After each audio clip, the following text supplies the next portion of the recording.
వేదిక మీద ముఖ్యమంత్రిగా ఉన్న జగనన్న గారు చేసిన వ్యాఖ్య కాంగ్రెస్ పార్టీ ఆంధ్రప్రదేశ్ను చీల్చింది, నా కుటుంబాన్ని చీల్చింది,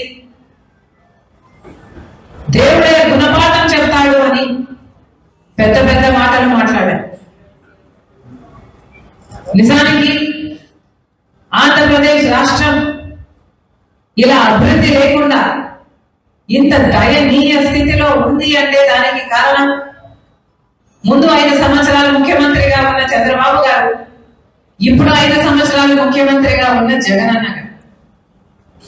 ఈరోజు రాజశేఖర రెడ్డి గారి కుటుంబం చీలింది అంటే అది చేతులా చేసుకున్నది జగనన్న గారు.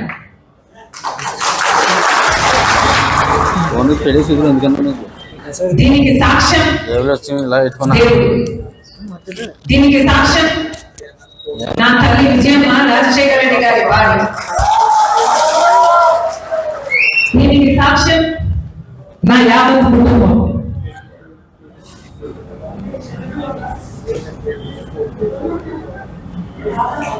జగన్మోహన్ రెడ్డి గారి పార్టీ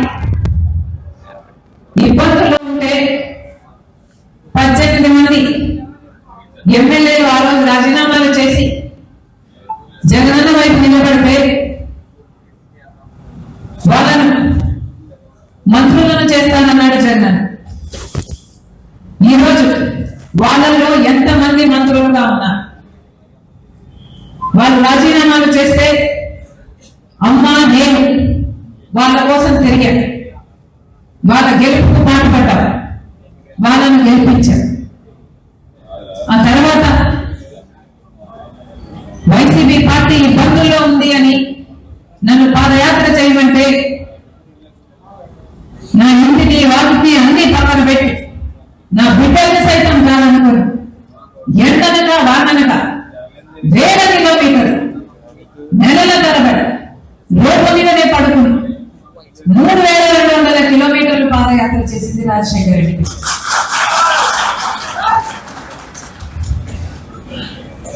ఆ తర్వాత సమైక్య ఆంధ్ర కోసం యాత్ర చేయమని అడిగితే మన ప్రజల బాధ కోసం కదా అని ఆ యాత్ర కూడా చేశారు.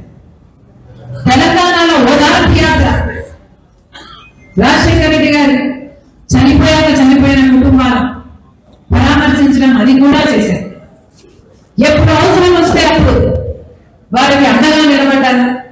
ఏమి కావాలని అడిగితే మాట మాట్లాడకుండా, ఎందుకు అని అడగకుండా, స్వలాభం చూసుకోకుండా, నాకేమిటి అని ఆలోచించకుండా నిస్వార్థంగా మీకోసం ఏది అడిగితే అది చేశారు. ఆఖరికి మొన్న ఎన్నికలు బాయ్ బాయ్ బాబు అనే క్యాంపెయిన్ అసలు అది దేశంలోనే మోస్ట్ సక్సెస్ఫుల్ క్యాంపెయిన్ ఆ ఎలక్షన్. మీ గెలుపు కోసం 3 రోజులు తిరిగారు, క్యాంపెయిన్ చేసి గెలిపించారు. జగన్మోహన్ రెడ్డి గారు ముఖ్యమంత్రి అయ్యారు. ముఖ్యమంత్రి అయిన రోజు నుంచి జగన్మోహన్ రెడ్డి గారు వేరే మనిషే మారిపోయారు. అయినా సరే నాకు వ్యక్తిగతంగా అన్యాయం చేసినా కూడా పర్వాలేదు, తాను మంచి ముఖ్యమంత్రి అయితే చాలు, రాజశేఖర రెడ్డి గారి పేరు నిలబెడితే చాలు, రాజశేఖర రెడ్డి గారి ఆశయాలను నిలబెడితే చాలు, ఆయన జోలికి వెళ్ళకూడదు అని, ఆయన నిజంగానే ప్రజలకు మేలు చేస్తాడు అని ఆశించాం. కానీ ఇప్పటికీ దాదాపు 5 సంవత్సరాలు చూశాను. ఈ 5 సంవత్సరాలలో జగన్మోహన్ రెడ్డి గారు, ఆయన పార్టీ, గెలిచిన ఎమ్మెల్యేలు, గెలిచిన ఎంపీలు మొత్తం అందరూ బీజేపీకి పార్టీకి బానిసలుగా మారారు. బీజేపీ పార్టీకి ఒక్క ఎమ్మెల్యే గెలవలేదు, ఒక్క ఎంపీ కూడా గెలవలేదు.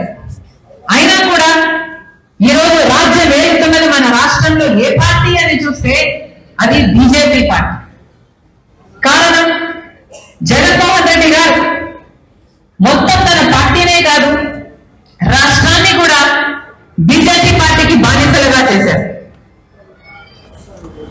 కాంగ్రెస్ పార్టీ 5 సంవత్సరాలు స్పెషల్ స్టేటస్ అంటే చంద్రబాబు గారు లేదు 10 సంవత్సరాలు కావాలి అన్న.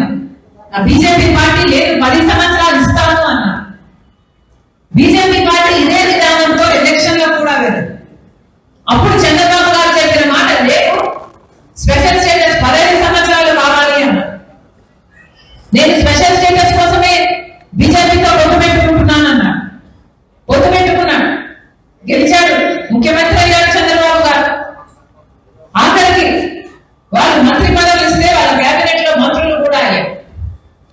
స్పెషల్ స్టేటస్ కోసమే పొత్తు పెట్టుకుంటున్నాను బీజేపీతో అని చెప్పిన చంద్రబాబు గారు ఆ తర్వాత అసలు స్పెషల్ స్టేటస్ గురించి ఈయన మాట్లాడటం కాదు కదా, ఎవరైనా ఉద్యమాలు చేస్తే కూడా వాళ్ళ మీద కేసులు పెట్టారు, వాళ్ళని జైల్లో పెట్టాడు చంద్రబాబు.